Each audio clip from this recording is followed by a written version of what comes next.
just want you to throw things around.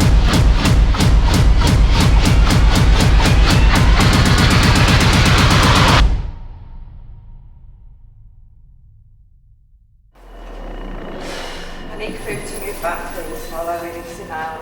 Okay. Please. Move all the way back. He's trying to take over my body. Just move all the way. I said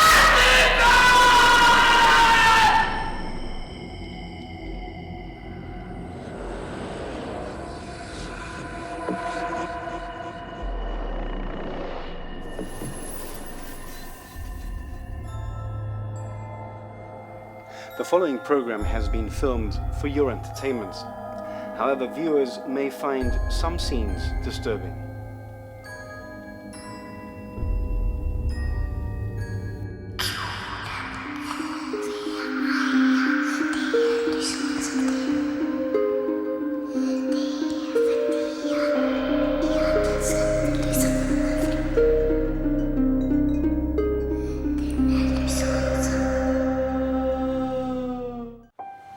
Casemates Square.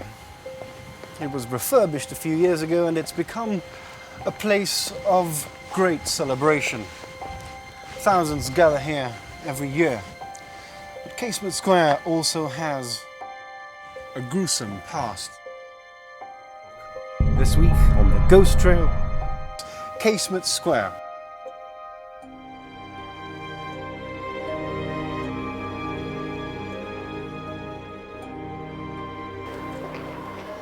Hello, my name is Michael Scott and I'm the skeptic. Do you believe in ghosts? No, I don't. Why not? Well, at a very basic level, it's just because I've never really seen any evidence to suggest that ghosts exist. Hi, my name is Karen Potter. I'm a believer and a member of the Gibraltar Paranormal Society. Do you believe in ghosts? Yes, I do. But it all depends on the terminology of ghosts. But yes, I do believe that there is something out there, what's considered to be the supernatural, really. Perhaps the most gruesome aspect of Casemates Square is that it was one of the most famous locations for public executions. And that fields a very powerful image in the mind. And we're going to see what we can find there.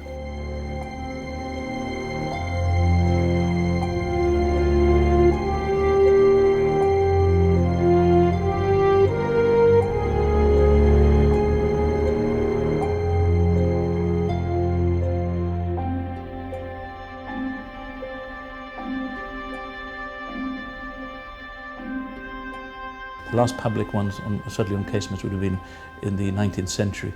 But Casemates is very interesting because we excavated the site when the pedestrianisation area, and we were very interested in excavating the site. And we got a lot of information out of it because originally it seems to have been a beach. Before the wall, where the Watergate was, what we found was evidence of the water, the tide would have come right halfway into Casemates. And in fact, when we used to excavate the site at about 1.5 meters down, every day the tide still comes in. People don't know this, but the water, salt water, seeps in every day and out from wherever the coastline is now. So by the time you find the levels related to the 16th century, Gibraltar would have been Spanish then, what you find is that there's no water, no beach there. The galley house is used for other purposes, obviously accompanying the boats, and there's lots of houses, lots of residences around there, little houses built by the Spanish. And there we found lots of things, but among them we found lots of human remains. Well, not lots, but quite a few human remains of people. You find that in Gibraltar in many parts. I mean, I remember in the cathedral, I'm digressing a little bit, but there was a well there, and you found a human jaw in a well, and so you wonder what's going on in those times. But certainly there were human remains found scattered among the houses of the 16th century, what was then Spanish. The British then take over Casemates, or Gibraltar, and they use the galley house, which is again, shortage of space. It's a large building, strong walls, and you see some of the early maps showing it as a shot house, so they were keeping ammunition in there. And it's only towards the end of the 18th century that they start building bomb-proof barracks, which are the Casemates barracks that we know. And they were completed, I think it's in 1817. Then they were used as barracks for the soldiers, and then it was a parade ground. So the beach became a parade ground in many ways through time. Eventually became a car park in more recent times. And it's in the more and more recent history that during the crisis with Spain and the frontier was closed, that it was used, I think a lot of us remember, as a hostel for Moroccan workers. So the site of Casemates has had many uses over the years, but the interesting aspect has been, I think, the finding that there was a time when people were living there, and why people's remains were left scattered around is something that is beyond me. Halt! Been a lot of little things that have happened to me. Something like you feel like somebody's touching your hair.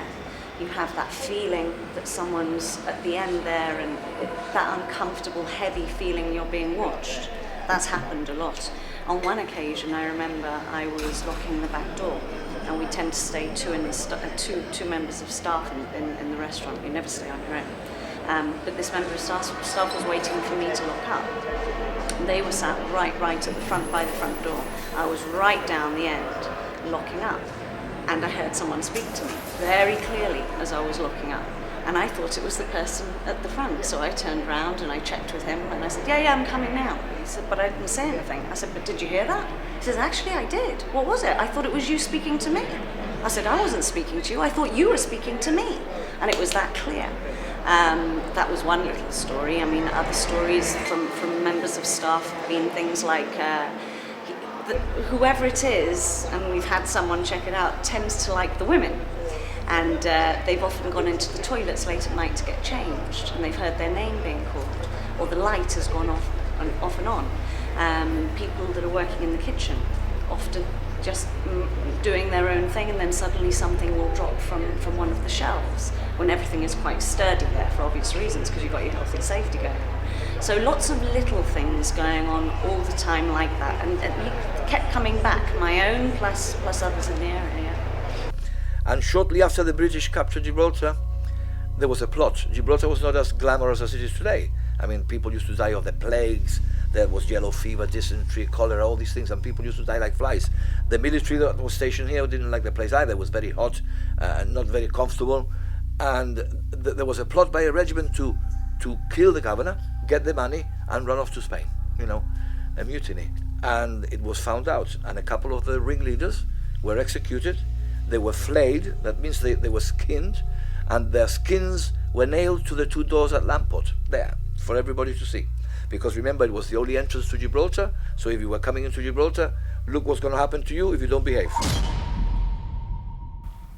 Samantha Donbevand says she can speak to those who have left our mortal realm.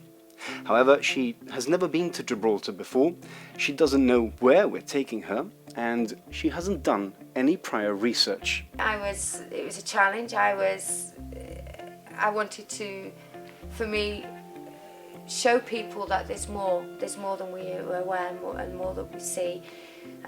Also to lift the energy vibration in Gibraltar and take some of these souls that are stuck and earthbound up to the light. And I'm just overwhelmed and very lucky and humbled to have been given the opportunity to work in this manner. Everything you see in this part of the program actually happened.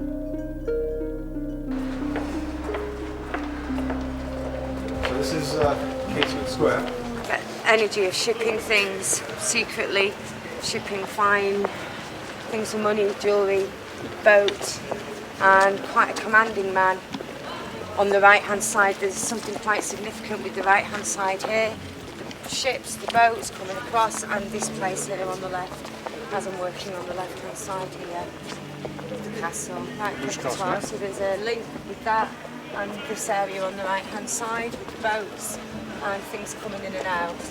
But whatever area we're going to be going to on the left, there's something in the walls. It's as if something's been in the walls or written in the walls or hidden in the walls. Crowds, people just quite happily watching death. So there'd be people who would just be killed, which would have been where different teams, different regiments, different teams, different military, different places that would have all had different segments, is what I get. It's like different squares.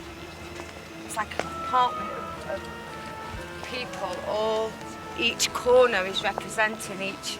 As I turn around, each area is representing something completely different on the 4 areas. This centre here, I'm filled with, I just see hangings, stones thrown, ropes tied, that type of feeling. You mentioned the word ridicule. Just being killed because there was no understanding. There was just no understanding, just ridicule, laughed at, persecution.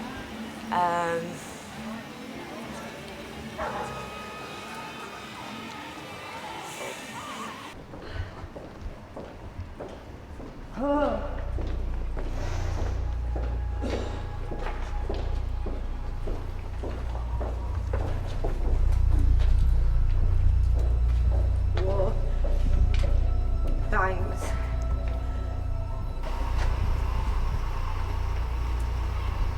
Can't.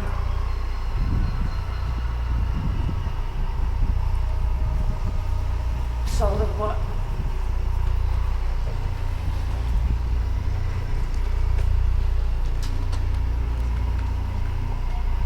Every time I keep pressing my ears in, it's to silence the death, it's to silence the guns, it's to silence the banging, it's to silence everything.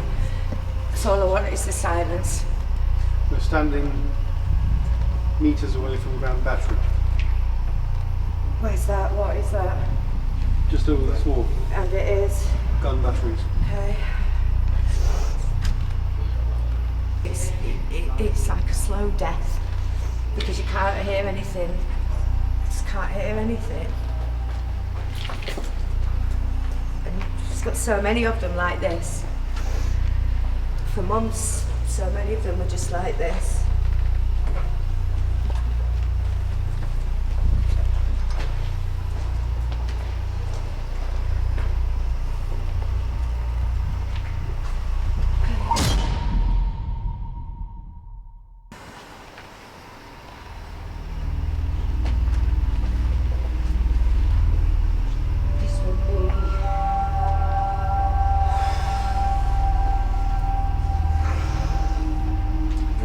Shut, warning, and everyone would kind of run. That's what I'm getting in this area here. Me and Matt's. Just thousands of people, as if there's a bomb gone off and everyone's just running. That's what I'm getting right now. Just people running through this area, and that was not quite good. Oh God. Oh.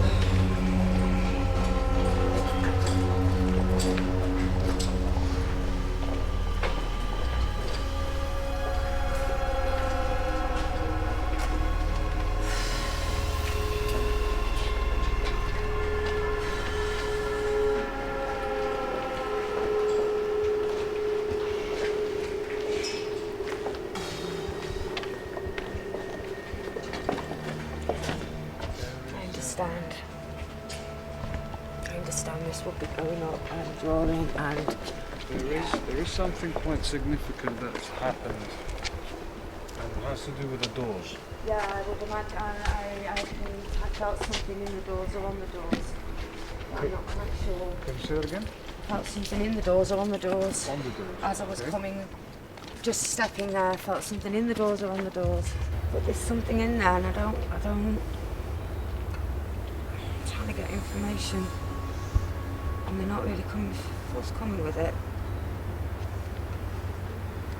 And a huge platoon is what the word I'd use.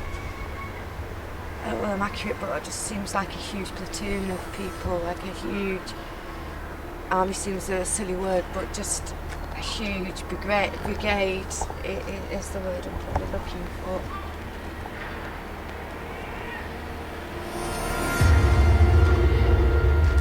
There's something in the walls. I'm still getting that there's something etched in the walls. It's coming through really, really strongly. I'm not sure what the significance is with the doors, but obviously they'd go up and there'd be protection, there'd be people specifically who were protected along that area. That's all I'm getting at this moment in time. It was specialist, it was privileged people who were in that area is what I feel.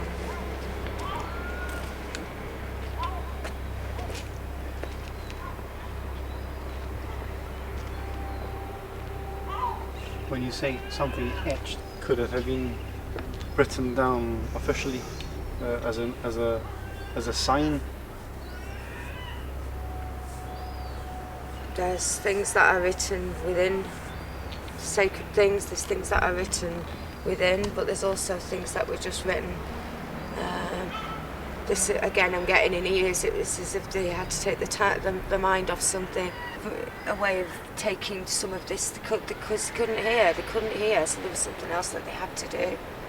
But there's something in them etchings that a little bit. What I get is a little bit like Morse code, where there's a code in there that we may not be aware of from a conscious level, but they are. So there's something about just what's been etched and written in the area that I'm being shown that was really, really significant and really, really important in the strategics and in everything that went on at that time. I've not got this in any of the areas that we've channeled, but if people were killed as an area, I think it's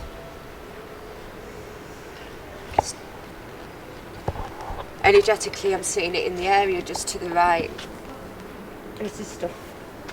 This is them using military, killing them, striking them, whatever it was, and then using part of the body parts, the human brain, dissecting, but it's not something that we would have perhaps consciously been aware of, but that's certainly what's being hidden. It's certainly what's being done in this area. I don't like it, put it that way. As some of these souls are channeling, I don't like it. We discussed at another location is that sometimes we perhaps in wanting to fit what Samantha is saying around what we already know, and perhaps then there is something else. We know that in Casemates Square, just outside the tunnel, you have that pit where there have been excavations and human remains were found in there. So maybe we're barking up the wrong tree. What's the significance with the with this bell? Something of being chimed at some point just before something would have happened. An awareness in the history of this, because I'm drawn up there. Again, I'm drawn to this area and the link again. Let's go back to the chimes. You said there was some significance to the chimes. As I heard them then. What are you picking up from them? Well, the noise they didn't like instantly, but it would make them move. So there would be something going on. It would be a sign of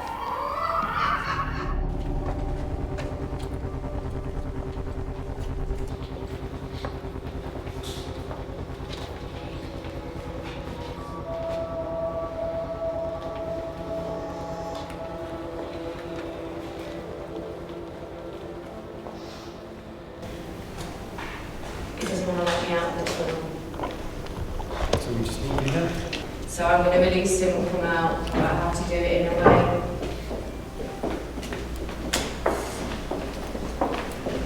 He doesn't want to let me out. Something about my age that he wants to stay, and I'm not about to become possessed.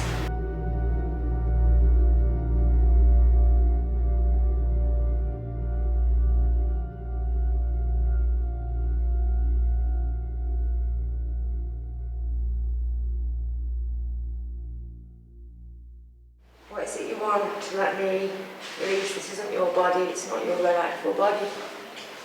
I've channeled the information that you wanted me to channel. I'm aware that you want the truth out, but you can't keep me here and use my body, it's not your body. You need to go. I said you need to go. One is truth. God's truth. I want the truth. All I want is truth.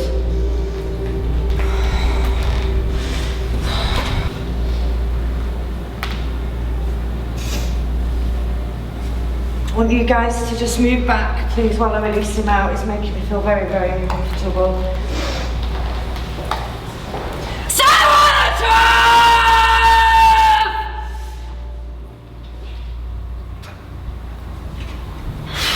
I need crew to move back, please, while I release him out. Please. Crew, move all the way back. He's trying to take over my body. Just move all the way back. I said move back!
Spot on. Casemates Okay. was a place of execution, public execution, and I'm sure that ridicule and everything happened there. He was arrested for treason, skinned, and his skin was actually placed on the doors as a warning. Okay. So you were Yeah, I couldn't about understand. warning. It wasn't. talking about. It wasn't a body, but it was just something. It wasn't a body. No, but it was It just was something. his skin. It was his skin that was actually placed there. It's one of the more gruesome tales. Oh, yeah. Michael, it's been a long journey. Now, when we started this project a few months ago, you had a certain way of thinking. You had a certain method of analyzing the universe. Can you tell us whether anything has changed in you in the last few weeks? To be completely honest, in the sense of the way I analyze and try to determine truth, no. Like, I still come about trying to answer the questions about reality in the same way. With respect to the claim about ghosts, I pretty much stand exactly where I was before, in the sense that I don't really have enough information to be able to make a decision. Like, she does seem to be getting specific information in all the locations that we've visited. That at least has aroused your interest. Yeah, absolutely. Like, I mean, it's not one of those things where there are some other things that she has come up with that have been a bit more ambiguous. Not, but there have been some specific things that require an explanation of some sort. I don't necessarily make the leap from that to it has to be ghost or it has to be some sort of psychic phenomenon. Okay. But yes, it does require some sort of explanation, which I don't currently have enough information to. Have there been moments during the filming in all the locations that we've been in that you felt scared, fear? To be honest, no. I felt excited at times, like particularly in the World War II tunnels. I really enjoyed that, and in the hospital, I thought the atmosphere was good. Scared, not so much. I've sort of been. I felt like taken aback by how intense Samantha has been, but I wouldn't describe any. I wouldn't say that I'd been scared at any point. You know. Thank you for watching the last 6 episodes. We're currently in production for a 2nd season, and we'd like you to get involved. So if you have any ghost stories to tell us, you can log on to facebook.com/GBC Ghost Trail and leave us a message there. You may find the answers you were looking for. You've been watching The Ghost Trail.